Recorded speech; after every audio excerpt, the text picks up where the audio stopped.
Hey everyone, welcome back to the channel for another Bitcoin update. Needed to put this one out there because since yesterday, we've had some very interesting developments. Overnight, we did have a little bit of a move down on Bitcoin since yesterday, but then Bitcoin decided to reverse course and potentially put in a little bit of a bear trap on us here. So right now we're looking at the Bitcoin 4-hour chart, and basically we had this trend line right here that we were potentially going to get rejected off of here at about 23,000 when we broke down yesterday. Shortly after posting the video, we did have the breakdown. It went all the way down to about 26,940 or somewhere in there, and then we had the retest back up, but instead of getting rejected, Bitcoin was able somehow to find its footing and push through that.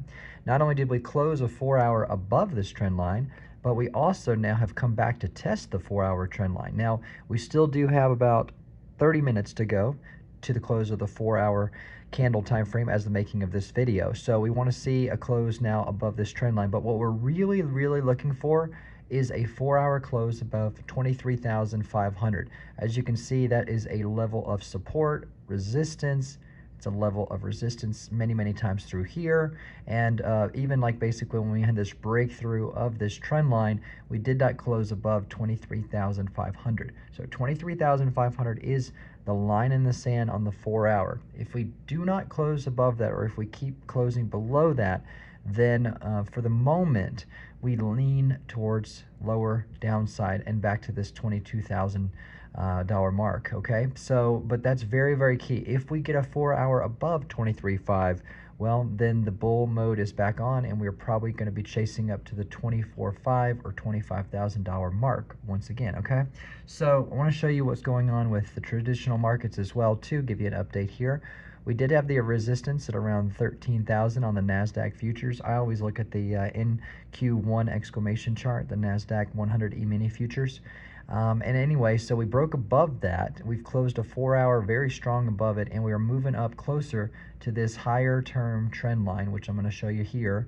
It comes into play. It's one that goes actually pretty far back. So this is a major form of resistance up here, that if we run up to this right here, as you can see, I mean, that was the all-time highs, the bounce back level right here, and then this would be at about 13,350, 13,400 or so, depending on how quickly we were to get there. So there's a little bit more room to go in the NASDAQ before we run into resistance, but not a whole lot more. So that is a little bit concerning right there to look at. I also want to cover AVAX, because we were talking about that yesterday, how let's see here. AVAX had hit a little bit of a downside mark, and it did actually go down much lower after some of us got out of the position. It did have a rebound. We got in and out basically. Well, we got in around $20.50 right in here. So we made nice profits up into here, got back out, it went back down, and now we're actually back up to around the areas that we got out of the trade, just in the short term. Now for long-term hodlers, I still do have my video where I'm talking about 100% price increase on AVAX, which would put it up into the $40, and I do still think that is very likely to happen as well. So for long-term hodlers, you know, you can kind of ignore the short-term bounces and breaks and ups and downs and all that sort of stuff. But anyway, long-term, you know, 6 months out, or even 3 months out, I still do have some pretty high price targets for AVAX out there. But in the short term, what we're really looking for on AVAX is a close above $24. $24 is kind of the line in the sand for AVAX. It's around $24.25, $24.50, right around there. I want to see it get above that. Once it gets above $24 or so on a closing basis, we're going to probably see it chase back up to these $25 levels, and you know, who knows, maybe even more. All of this is going to compare and basically depend on Bitcoin.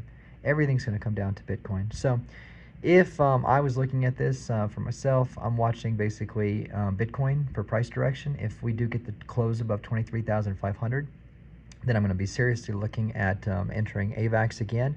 AVAX versus BTC is also looking very strong. I want to show you something over here. Basically, it had the drop down yesterday, and then we found support on this trend line, which has come back from quite a while back, actually. Look at this. I mean, now talk about a very reliable trend line all the way back through here. So this trend line is actually running out a little bit of space here. And we could get rejected and come back down and test these levels right here. But either way, we're going to either have to have a major breakdown, or we're going to have to start breaking upwards, and that would be really bullish for AVAX if it breaks through this.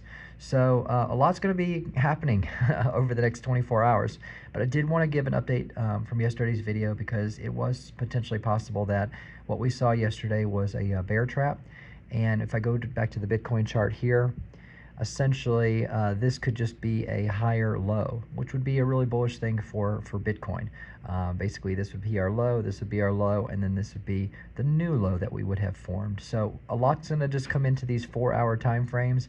And that's what I like to actually look at things for confirmation. If you trade down on like a 2-hour or a 1-hour, a lot of times you're going to get faked out, and you can basically lose a lot of money trading those time frames.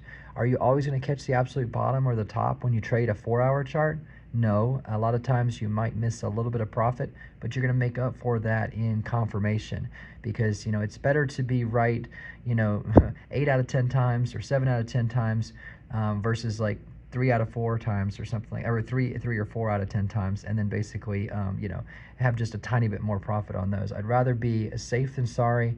Look for confirmation, find good entries, and wait for closes on these 4-hour time frames. So once again, we're just looking for the top of the hour at 9 Pacific time, 12 Eastern for this close, and then we're going to see, we may not get it on this 4-hour, and then we'll be watching the next 4-hour, but 23.5 is the magic level. And then I do expect also some altcoins to rally as well pretty hard too. We can check out the Bitcoin dominance real quick and just take her in a downtrend. I mean, if this was a stock, or if this was something that you were looking at like in a crypto, you'd say, man, that thing's having a pretty rough time. So it's constantly getting rejected. There's kind of 2 trend lines forming here. One is on these wicks and these small fake outs, and then one is on the main trend line here. But until we actually get some kind of a breakout above this area right here, and then move back up, for the most part, it looks like Bitcoin is bleeding versus alts, which could provide alts like a really strong rally here if Bitcoin were to move up just slowly and nothing too crazy. Also, if you can see over here, some of the alts I'm tracking, they're all green today and having a really good time. So things are starting to potentially turn around, but again, you just never know what's a fake out and what's reality. That's why you have to trade confirmation. And I'm not trading anything at this exact moment. Sure, I could miss out on a little bit of profit, but why risk it when there's you're not fully confident on what the levels are going to be at going forward over the next 24 to 48 hours. I have to see confirmation. So 23.5 it is, line in the sand. Want to see the 4-hour close, and we're going to see what happens. Good luck to everyone out there. Wishing you guys all the best, and please don't forget to subscribe to my channel and give this video a like and a comment below. Thanks, everyone.